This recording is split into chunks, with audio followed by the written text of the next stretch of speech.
que no tiene una buena prevalencia acá en el Perú, pero que es de vital importancia como diagnóstico diferencial, ¿no? Especialmente con una enfermedad que tenemos acá en el Perú, como la tuberculosis intestinal, ¿no? La enfermedad inflamatoria intestinal está englobada dentro de las enfermedades inflamatorias crónicas inespecíficas y abarca básicamente dos identidades, ¿no? La enfermedad crónica, como la enfermedad de Crohn y la colitis ulcerativa.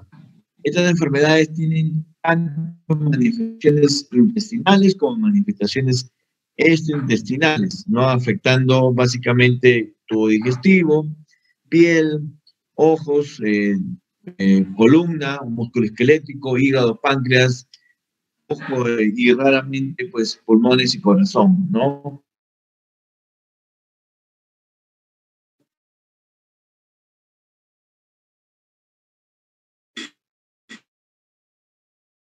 No la conocemos a pesar que pero no tenemos específicamente una prevalencia muy marcada acá en el Perú. Normalmente es una enfermedad propia de Europa, ¿no? Donde sí tienen una alta prevalencia e incidencia, ¿no?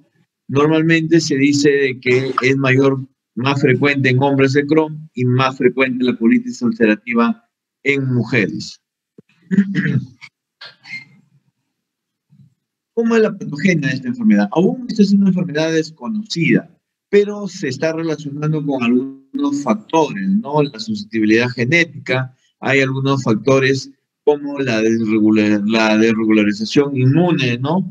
Donde hay algunas alteraciones de la permeabilidad intestinal, la sobrereactividad autofágica, alteraciones de la regularidad en cuanto a de la célula de la mucosa intestinal, ¿no? Fallas en los mecanismos apoptóticos reguladores.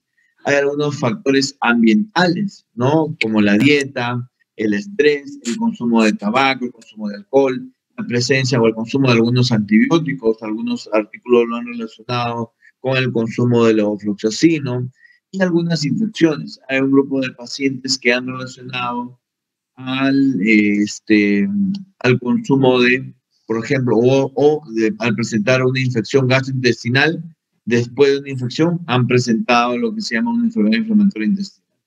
Y también alteración de la microbiota, ¿no? Hay algunos pacientes que relacionan con el aumento o disminución de algunas bacterias propias del intestino delgado o del colon, ¿no? Entonces, en realidad no hay una causa fija determinada, ¿no? Se habla de una alteración o un desbalance de estos cuatro factores para presentar. Inclusive se ha hablado de la predisposición genética o susceptibilidad genética al nivel de los histocomplejos de histocompatibilidad mayor, como el DR7 en el Crohn y el DR2 a nivel de la colitis ulcerativa. Lo cierto es que hay una alteración a nivel de la respuesta inmune, ya que se habla de una disminución o una respuesta supresora deprimida, ¿no? En el Crohn se ha hablado de que los linfocitos T, CD4 con fenotipo T1, ¿no?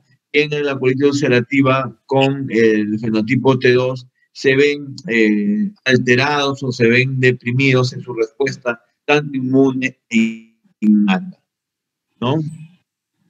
Al momento de hacer el diagnóstico de estas enfermedades, hay que pedir no solamente, o hay que sospecharlo en el cuadro clínico, sino que hay que pedir la bioquímica, ya que estas enfermedades producen alteraciones en el transporte iónico, la función renal, hay que pedir un hemograma, producen anemia multifactorial y producen trombosis reactiva, ya que especialmente los pacientes con cuadros severos de esta enfermedad pueden producir trombosis venosa profunda. Pedir PCR, PCR elevado, ya que van a haber PCR elevado, ya que estos pacientes presentan un cuadro inflamatorio. Hay que pedir metabolismo o hay que pedir dosaje de hierro, vitamina B12, ácido fólico, ya que, por ejemplo, el Crohn puede ver alteraciones a nivel del ilium, y en el ilium es donde se absorbe la vitamina B12 y el ácido fólico, por los cuales va a haber disminución o anemia por este déficit de vitaminas. En el examen de heces va a haber alteraciones, ¿no?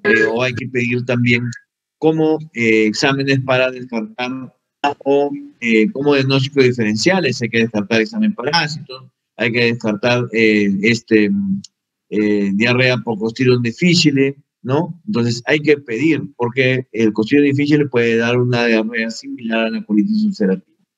También hay que pedir algunos marcadores serológicos o fecales, ¿no? Como algunos marcadores serológicos como el anticuerpo anti-Saccharomyces cerevisiae, que es muy sensible en la enfermedad de Crohn, y el PANCA, que es muy sensible en la colitis ulcerativa. Ojo, que esa sensibilidad y especificidad que tienen no nos ayudan para el diagnóstico si es que no hay un cuadro clínico o un cuadro histológico asociado, ¿ya? Estos marcadores serológicos por sí solos no nos ayudan para el diagnóstico. Pero hay un marcador inflamatorio de vital importancia, que es la calprotectina fecal, ¿no? Que indica actividad. Mientras más elevada esté esta calprotectina fecal, indica mayor severidad del cuadro. Ojo que tampoco es específica de esta enfermedad, porque también se puede llevar en pacientes con diverticulitis aguda. Vamos a hablar a la colitis ulcerativa, ¿no? La colitis ulcerativa, como ya les dije, es más frecuente en países desarrollados, pero si hablamos de las dos enfermedades, la colitis ulcerativa es la que más o con mayor frecuencia encontramos en el Perú. Afecta a pacientes a cualquier edad, pero tenemos dos tipos: pacientes menores de 30 años y pacientes adultos mayores. Afecta a ambos sexos y mayormente pacientes de raza judía. Hay algunos factores protectores asociados, como el tabaquismo, la apendicectomía, y algunos factores de riesgo, como la herencia. Obviamente, hay que preguntar si es papá, mamá. Por favor, el audio de su compañera.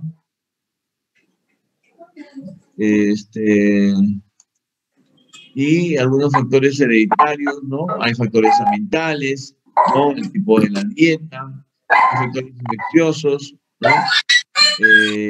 Algunos factores dietéticos. A ver.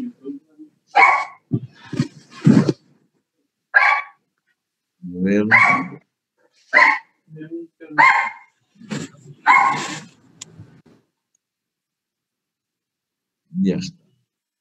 Algunos factores dietéticos también.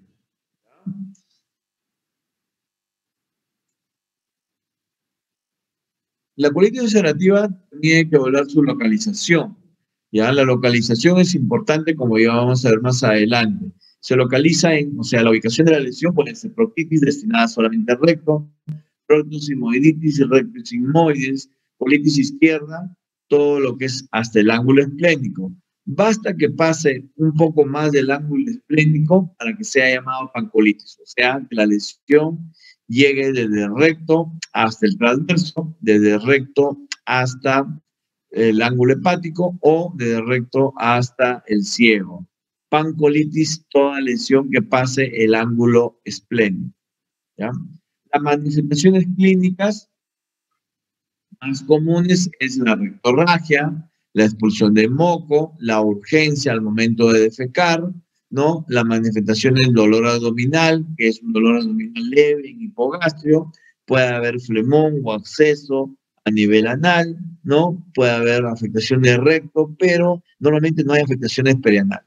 Puede haber diarrea, sí, pero en menor frecuencia que en el Crohn. También tiene manifestaciones extradigestivas o extraintestinales. Puede haber artritis, espondilitis anquilosante, eritema nodoso, pioderma gangrenoso, e inclusive estas manifestaciones pueden estar años antes o concomitantemente con la clínica gastrointestinal. La colangitis esclerosante primaria es más frecuentemente presente en la colitis que en el Crohn, ¿ya? Aquí algunas imágenes de uveitis, escleritis, pioderma gangrenoso, eritema nodoso, ¿no? Son imágenes para que lo tengan en mente en un paciente que pueda tener una colitis ulcerativa. Existen los criterios de Lennart-Jonas, ¿no? Que nos ayudan a tener un ratito para aceptar a sus compañeros. Ya. Los criterios de Lennart-Jonas que nos ayudan a hacer el diagnóstico, ¿no? La presencia de dos criterios, ¿no? Nos ayudan a hacer el diagnóstico de colitis ulcerativa, y siendo el criterio anatomopatológico el criterio definitivo. ¿Cuál es el criterio, cuáles son los criterios? El criterio clínico, ¿no? Que es el sangrado rectal, la diarrea crónica, dolor abdominal y las manifestaciones extraintestinales. El criterio radiológico, ¿no? Que hay cambios en la mucosa granular, ¿no? Que pueden ver úlceras espiculares o botón de camisa, que se refieren a los pseudopólipos. Acá, con los criterios radiológicos que se pueden ver con una radiografía de doble contraste o una tomografía, hay un estrechamiento de la luz, porque hay un acortamiento del colon y pérdida de las austras, inclusive puede haber una estenosis por estas pérdidas y acortamiento de las austras, ¿no? Hay criterios endoscópicos, ¿ya? Hay criterios endoscópicos que ven la mucosa eritematosa, granular, edematizada, friable, ¿no? Con exudado y ulceraciones, con presencia de pseudopólipos. Y los criterios anatomopatológicos, que podemos ver mucosas con superficies ulceradas, distorsión de la cripta, con metaplasia de la célula de Panel, atrofia muscular. Con el criterio histológico o anatomopatológico es que hacemos el diagnóstico, o con la presencia de dos criterios. ¿Ah?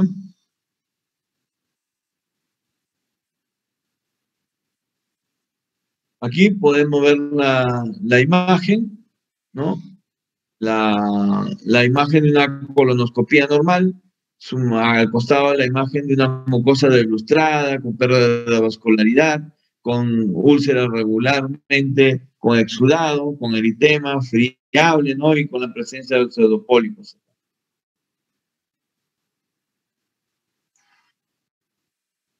En la macroscopía tienen que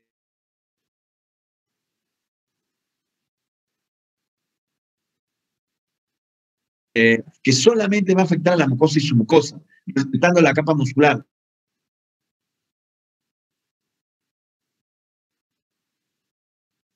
Diagnosantes, fisuras y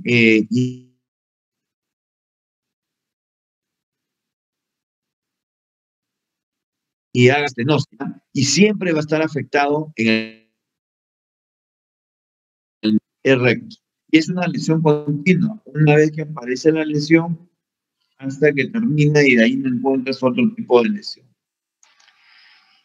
Esta imagen es una imagen de una radiografía del colon doble contraste, donde hay una disminución del calibre, estenosis del colon transverso, por un acortamiento de las austras. O sea, también puede haber estenosis, pero no es lo común. Y esta imagen acá es un colon dilatado con engrosamiento de la pared, ¿no? Entonces el colon transverso con engrosamiento de la pared y pérdida de las austras, y eso se debe a que esto es un megacolon tóxico.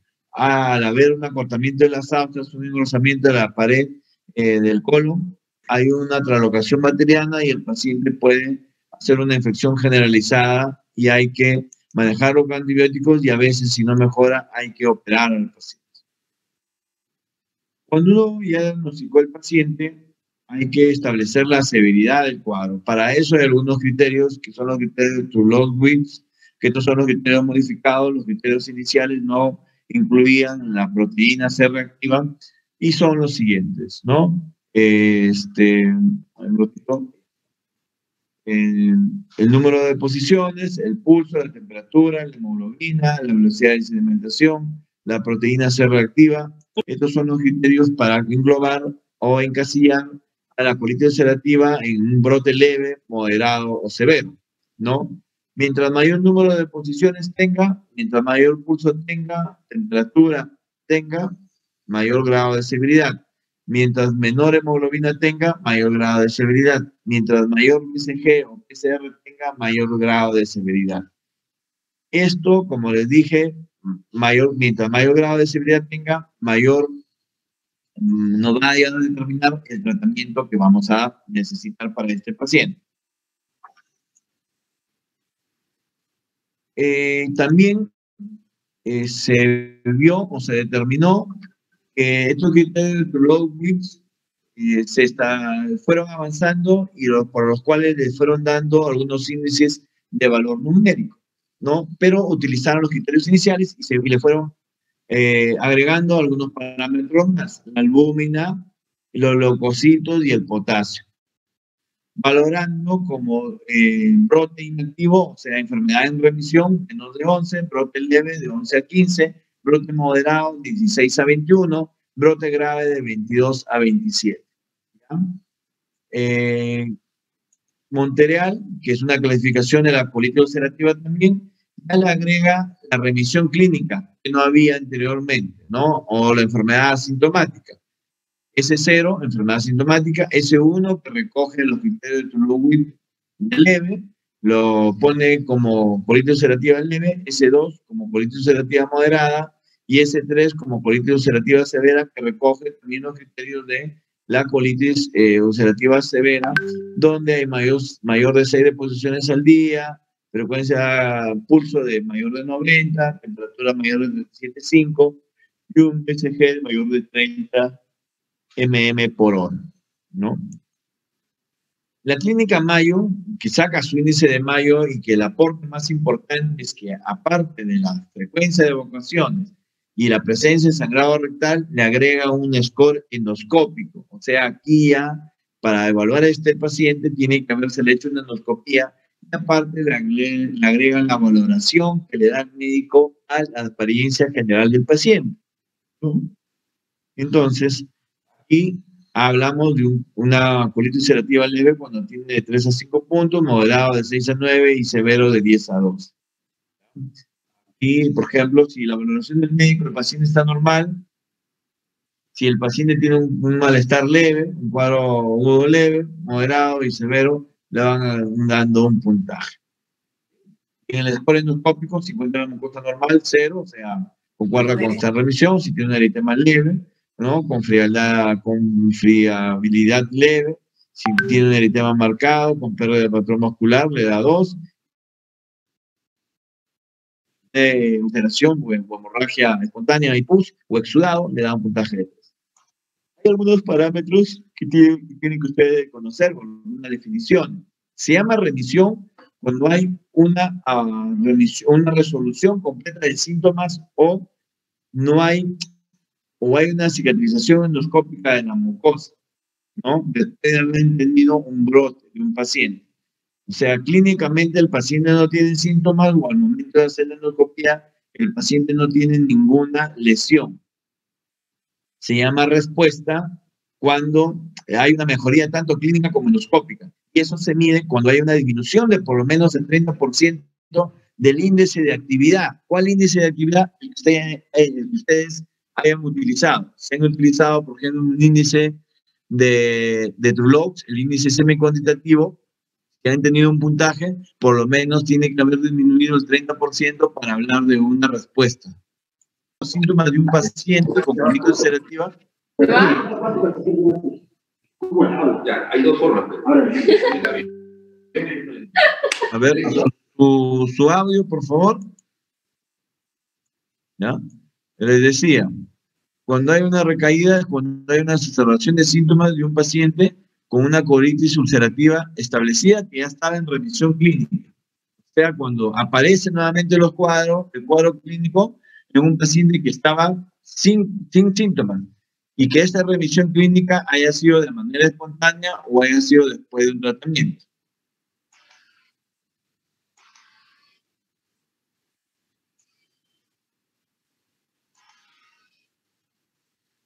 La recaída temprana consiste en la presencia de síntomas de actividad de la enfermedad en un periodo antes de los 3 meses después de la remisión clínica. O sea, después que un paciente está en remisión clínica, vuelven a aparecer los síntomas antes de los 3 meses, recaída temprana. Uno quiere hablar del patrón de recaída rara, si hay una recaída en menos de un año, patrón de recaída rara. Si es común, patrón de recaída común, si por lo menos hay dos recaídas al año. Y si es continua, quiere decir que el paciente ha continuado con los síntomas sin periodo de remisión. También hay un concepto que tienen que conocer, que es el concepto de córtico dependencia. y se está acuñado básicamente para los cuadros de colitis severa y para los cuadros de colitis moderada. Hablamos de colitis severa cuando han utilizado corticoides endovenosos a dosis de 0.75 o 1 miligramo día durante 5 días y los síntomas o la actividad persiste. He utilizado corticoides durante 5 días en una colitis severa y los síntomas no remiten. O para una colitis moderada he utilizado 4 semanas de corticoides a dosis convencionales y los síntomas persisten. Corticodependencia. Cuando no me es posible disminuir los corticoides sin que los síntomas no empiecen a aparecer. Por ejemplo, la presencia de recaída dentro de los 3 meses de suspender los esteroides. O sea, suspendo el esteroide y antes de los 3 meses nuevamente empiezo a tener síntomas, ¿no? Entonces, esos son las definiciones que ustedes tienen que conocer cuando van a tratar. Cuando ustedes van a tratar, tienen que saber 2 cosas o 2 parámetros. Los parámetros básicamente son la localización de la enfermedad y la severidad de la enfermedad. Esto nos lleva a 2 escuelas, ¿no? Las escuelas en cuanto a la enfermedad inflamatoria intestinal basan sus protocolos de manejo en 2 parámetros. La localización de la enfermedad y la severidad de la enfermedad. En el diseño anterior, esta diapositiva es básicamente basándose en la severidad de la enfermedad. No les interesa dónde está localizada la enfermedad, sino básicamente la severidad de la enfermedad. Para colitis ulcerativa es un poco más fácil basarse en la severidad de la enfermedad, porque la colitis está destinada básicamente a colon, ¿no? Básicamente a colon, entonces no hay ningún problema, o sea, es menos la controversia. Tienen que saber que también hay episodios de brote y episodios de remisión o inactividad o de resolución, ¿no? Entonces, los medicamentos que se utilizan para las enfermedades inflamatorias son básicamente aminosilatos, la mesalazina, sulfamesalazina, melanzamina, ¿no? Que son los nombres que se conocen, ¿no? Los corticoides, que ya saben, la prednisona, hidrocortisona, metilprednisolona, los inmunomoduladores, que son los 3 tipos, ¿no? Los tiopurínicos, la ciclosporina, el metotrexate, y los biológicos como el infliximab. Entonces, cuando uno habla de la severidad leve, para inducir la remisión, o sea, para tratar el brote, en otras palabras, para tratar el brote, utilizo aminosilatos, así como está acá. En una enfermedad, en una enfermedad leve, en un brote leve, trato con aminosilatos. Una vez que logre tratar el brote, para mantener la remisión o para mantener, o sea, de mantenimiento, sigo con aminosilatos. ¿Ya? En una enfermedad moderada, en un brote moderado, para lograr la remisión o para inducir la remisión o para tratar el brote, que son sinónimos, utilizo corticoides. Una vez que baje la actividad del periodo agudo, para mantener en remisión esta enfermedad, utilizo aminosilatos y un inmunomodulador tipo mercaptopurina que pertenece a las tiopurinas. ¿Ya? Cuando tengo un brote severo, tengo que tratarlo con infliximab y un inmunomodulador tipo ciclosporina. Una vez que apago el incendio del brote severo, para mantenerlo así, que se llama mantenimiento, sigo con infliximab y otro inmunomodulador tipo tiopurinas. Si es que esto no funciona, si es que no puedo apagar el incendio, tengo que ir a una colectomía. Entonces, tengo que ir a cirugía. ¿Ya? Esa secuencia es cuando básicamente hablamos de la severidad, independientemente de dónde sea la lesión. A otra escuela no le interesa mucho la severidad, ¿no? Más que todo habla de la localización, que obviamente que en algún momento tiene que hablar de la severidad, sí, pero más le interesa la localización. Habla, si es una proctitis, la proctitis está solamente en la parte final del colon, ¿no? Entonces digo, le doy un aminosilato en supositorio a la dosis de 0.5 o 1 gramo y veo la respuesta en 2 semanas. Si tengo una buena respuesta, muy bien, me pregunto luego, ¿es primer brote? No. Entonces, si no es primer brote, le doy de manera indefinida aminosilato. Muy bien. Y evalúo concomitantemente con la calpropectina fetal. Pero si es un primer brote, le voy a dar supositorios, ¿no? De aminosilatos por 12 meses. ¿Por qué? Porque normalmente la proctitis puede remitir, el 80% del primer episodio remite en 8 a 12 meses y nunca más tiene. Pero solamente la proctitis. En los otros tipos, la proctosimoiditis y la colitis izquierda y la pancolitis normalmente se tratan de por vida. ¿Qué pasa si es que en la respuesta de 10 a 14 días no tengo una buena respuesta?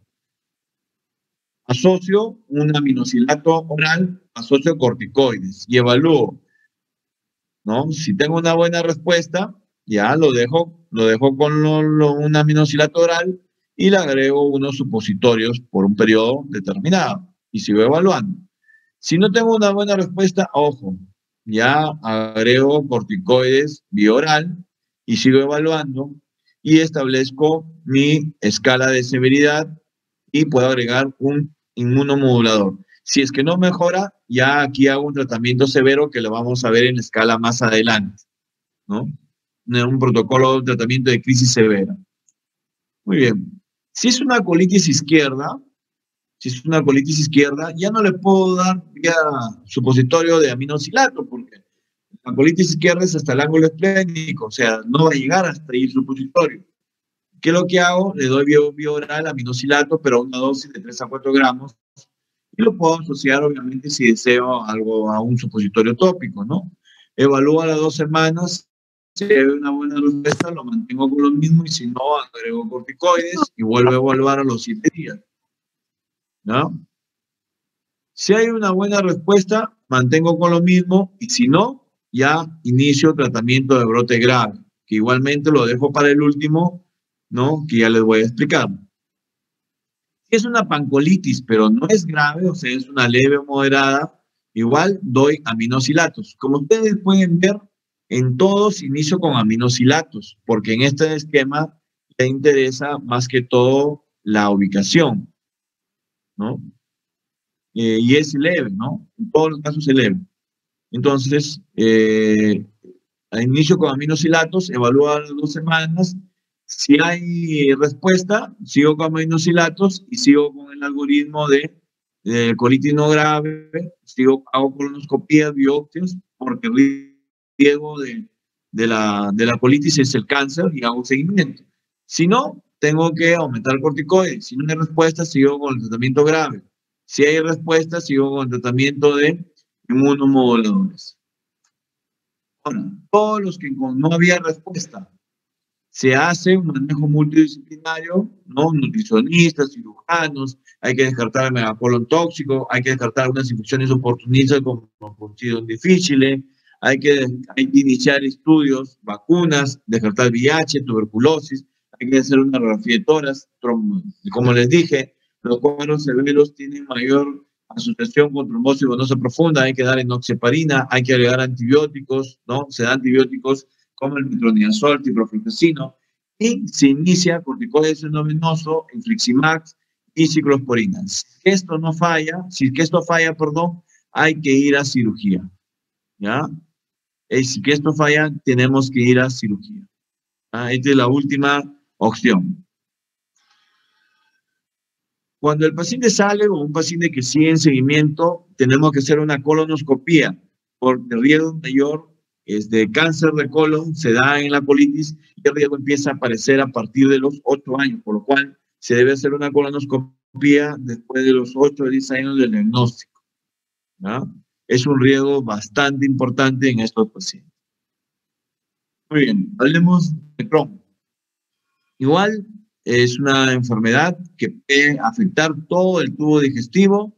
La incidencia igual se da en pacientes, un grupo un grupo en edad joven, otro grupo en edad avanzada, ¿no?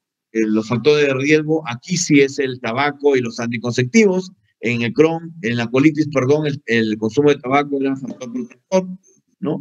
Las manifestaciones clínicas, aquí sí la diarrea es muy, muy frecuente. En la colitis la diarrea no era tan frecuente, lo que sí era frecuente era la rectorragia y el tenemo, ¿no? Hay dolor en la fosa ilíaca derecha, ¿no? Es un dolor continuo, ¿no? Hay fiebre, ¿no? Hay fiebre, hay en el duodeno, puede haber sensaciones de nura postprandial, puede haber odinofagia, disfagia, absceso, dolor rectal, inflamación. Estos pacientes, al haber lesiones en el intestino delgado, en el yeyuno y en el ilio, van a tener desnutrición, porque en esa zona hay áreas inflamadas, no van a absorber las vitaminas, ¿no? Va a haber palidez de la mucosa, dolor en el cuadrante inferior derecho, ¿no? Por lo cual es muy, muy similar a la tuberculosis, ¿no? En la piel va a haber eritema nodoso, pioderma gangrenoso, escleritis, uveitis, artritis, hipnosis urinaria, obstrucción ureteral por cálculos, fístulas, ¿no? Entonces, todas esas manifestaciones podemos encontrar en el Crohn. La clasificación es distinta a la colitis ulcerativa, ¿no? Acá le dan la clasificación según la edad, la localización anatómica y el comportamiento. La edad le da A1 si es menor de 16 años, A2 si está entre 17 y 40, y A3 si es más de 40. La localización es cilial, si es L1, colónica L2, ileocolónica L3, y L4 si es en el tubo digestival. Si la presentación o la conducta es no penetrante, no senosante B1, es senosante B2, penetrante B3, y le agregamos la palabra P si tiene enfermedad perinatal. La localización es más común es el ileal y la ileocolónica. Ahora, esta clasificación nos permite también poder determinar algunas manifestaciones propias por localización. Por ejemplo, en el ilio hay una malabsorción y déficit nutricional. En el 2 puede haber diarrea sanguinolenta. En la localización 3 hay dolor en el flanco derecho. En el tracto gastrointestinal superior, en el L4, puede comportarse como una dispepsia ulcerosa, como una enfermedad ulceropéctica. Y en la región 5 puede haber abscesos renales, fístulas, ¿no? Que pueden confundirse con la tuberculosis, también que forma abscesos renales. El criterio de Leonard Jones también forma parte del diagnóstico de la enfermedad de Crohn. La suma de dos criterios se considera como enfermedad probable, requiriéndose 3 criterios para la enfermedad de Crohn, o la presencia del criterio anatomopatológico más un criterio. O sea, la histología más un criterio, diagnóstico definitivo. O 3 criterios para definir. ¿Ya? 3 criterios para definir. Tenemos el criterio clínico, con los datos clínicos que ya les mencioné, el criterio radiológico, que para eso se necesita un tránsito intestinal o una tomografía, donde el signo más importante es el signo de la cuerda que refleja estenosis. Los criterios endoscópicos son presencia de úlceras o aftas lineales, profundas, serpiginosas, con signo de estenosis o orificio fistuloso, ¿no? Los criterios anatomopatológicos, el criterio más común o el dato más importante son la inflamación transmural, granulomatosa, no caseificante, y eso es importante que lo sepan, porque lo que es el granuloma con calcium de la tuberculosis y el Crohn es el granuloma sin calcium. Ese es importante. El signo de la cuerda, en este caso, es un examen de tránsito intestinal donde se puede ver, ¿no?, la imagen de la cuerda, ¿no? Acá también se puede ver la perforación, donde puede ver cómo puede salir el contraste, Y la nodularidad que se pierde acá, ¿no? Las austras, las úlceras que se pueden perder con el relleno del contraste. En esta imagen se puede ver en el colon cómo pierde su luz. Hay estenosis, zonas de úlceras serpiginosas, ¿no? Con lesiones estenosantes. La anatomía patológica, el Crohn es transmural con granulomas, o sea, llega hasta la capa muscular, lo que le da la característica de poder producir estenosis, fístulas, ¿no? Fisuras, ¿no? Y perforaciones.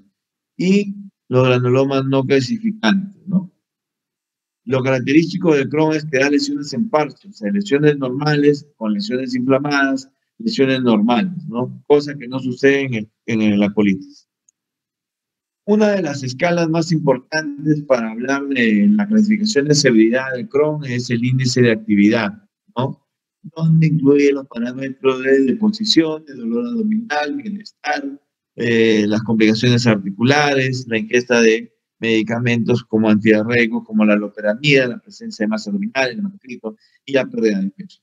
Donde hablamos de enfermedad activa más de 150, enfermedad inactiva menos de 100 puntos, y enfermedad severa más de 450. ¿Cómo se saca esto? Pues es simple, ¿no?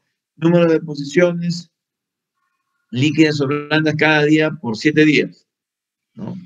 Acá, si tengo 7 deposiciones en un día, durante 7 días, ¿no? Multiplico. Si tengo 3 por 7, 3 en un día por 7 son 21, por 2, que el factor ponderado, son 42. El dolor abdominal, ¿no? Por ejemplo, que tenga leve, 1. Que tenga el día leve, 1. Por 7, 7. Por 5, 35. Y van multiplicando. Y ese es el score. Después, la respuesta de tratamiento es básicamente la misma definición que para la colitis ulcerativa. No voy a ahondar en eso. También refractividad, enfermedad dependiente, es lo mismo. ¿Ya? Acá, igual que para la colitis ulcerativa, hay que establecer el tratamiento del Crohn, básicamente igual, localización y severidad. Aquí sí hay un dato importante que ver, porque aquí sí hay dos tipos de localizaciones importantes, el ilion y el colon, porque básicamente en el tubo digestivo alto, el esófago y el estómago es muy infrecuente, que sí hay, sí, pero no es tan frecuente. ¿Ya? Mayormente la localización es ileocolónica y colónica. ¿Ya? El 70% o el 80% de las lesiones se encuentran en el ilio y el colon derecho. ¿Ya? Es ileal y colónico. Entonces, si es leve y está ubicada en la lesión ileocecal, el tratamiento de elección es la budesonida. Si hay respuesta, se sigue cada 4 semanas la evolución clínica, hay que ver cómo va la evolución clínica, y cada 12 semanas la calcoproectina fecal, ¿no? Si hay respuesta, se mantiene el control y se hace pues biopsia, colonoscopia cada 6 meses por el riesgo de las neoplasias, ¿no? Se ve si hay displasia, si hay metaplasia, si hay carcinoma. Si no hay respuesta, pues se trata como un moderado y se induce la remisión con corticoides o se asocia a la budesonida como monoterapia, ¿no? Permanente. Igual, pero si no hay, y si no, se trata de frente como severo, ¿no? Y se puede tratar de frente con un biológico, infliximab, más un inmunomodulador. Y se maneja, igual, el control del seguimiento. Si con eso el paciente reduce su escala hay una remisión, excelente. Y si no remite, tiene que ir a cirugía. ¿Cuál es el problema cuando es en el colon? Aquí, a diferencia de la ubicación ileal, aquí sí está indicado iniciar en el cuadro leve con aminosilatos. En el cuadro de la región ileal no está indicado iniciar con aminosilatos. ¿Por qué? Los estudios no avalan su uso. se ha visto que en la región iliar hay menor absorción y menor efecto de los aminosilatos, por lo cual no hay una mejoría del paciente que tiene enfermedad de Crohn iliar. Pero sí se ha visto un mayor beneficio del aminosilato del paciente con Crohn colónico, por lo cual en los cuadros leves sí está indicado, inicia. Entonces, si es una enfermedad de Crohn colónica y es un cuadro leve, se inicia con aminosilatos, vía oral, se da, ¿no? Si hay una buena respuesta, se evalúa con proteína fetal cada 4 o 12 semanas y se va evaluando clínicamente. Si es un moderado severo, ¿no? Se puede iniciar con corticoides o como desunidente muscular como monoterapia. También se puede iniciar con anti-TNF, inmunomoduladores. Hay algunas escuelas que dicen, no, de frente, inmunomoduladores como el infliximab, no, perdón, un biológico como el infliximab, y es un inmunomodulador como la ciclosporina. Y se hace seguimiento. Hay otras escuelas que dicen, no, de frente, el severo hay que tratarlo como con anti-TNF y inmunomoduladores. ¿Cómo se da el infliximab?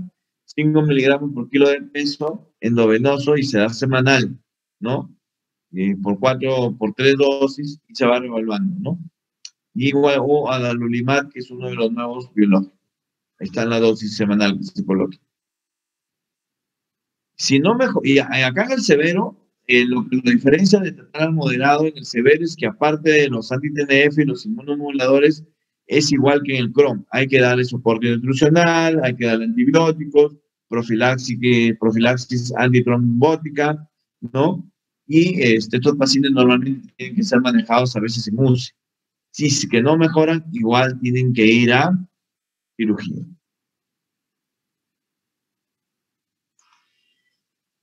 ¿Cuáles son las complicaciones más importantes de estas enfermedades? En el Crohn, obviamente, la estenosis, la fístula, el acceso y la perforación al peritoneo. En la colitis, la hemorragia masiva, hace hemorragia HDA, HDB, perdón, megacolon tóxico, también puede haber estenosis, pero que no es muy común, y el carcinoma, ¿no? Hacerle su seguimiento con colonoscopia. Aquí algunas diapositivas donde pueden hacer el cuadro comparativo. El sangrado rectal es más frecuente en la colitis, el dolor abdominal es más común en el Crohn, la urgencia defecatoria es más común en la colitis, la fiebre es más frecuente en el Crohn, la masa abdominal palpable es más frecuente en el Crohn, la enfermedad perianal es más frecuente en el Crohn, las fístulas es más frecuente en el Crohn, ¿no? Y así sucesivamente. El compromiso rectal es constante en el Crohn, ¿no? Prácticamente tiene que ser constante y es patognomónico. Si no hay compromiso rectal, prácticamente no es Crohn. La distribución longitudinal es más común en la colitis ulcerativa y en el Crohn es salteada, en parche, ¿no? La distribución, la superficie de la colitis es granular, con pseudopólipos, y eso es típico de la colitis, ¿no? La colitis siempre va a haber pseudopólipos. En el Crohn puede ser, y normalmente se empedrada, ¿no? Acá están, ¿no? Pseudopólipos frecuentes, en el Crohn es infrecuente. En las fisuras es frecuente en el Crohn, ¿no? En granulomas, en el Crohn, normalmente granulomas sin cáncer. Muy bien. ¿Alguna pregunta, alguna duda? Eso sería todo. ¿Alguna pregunta, chicos? ¿Todo quedó claro? Todo claro, doctor. ¿Sí? ¿No hay ninguna duda? Muy bien.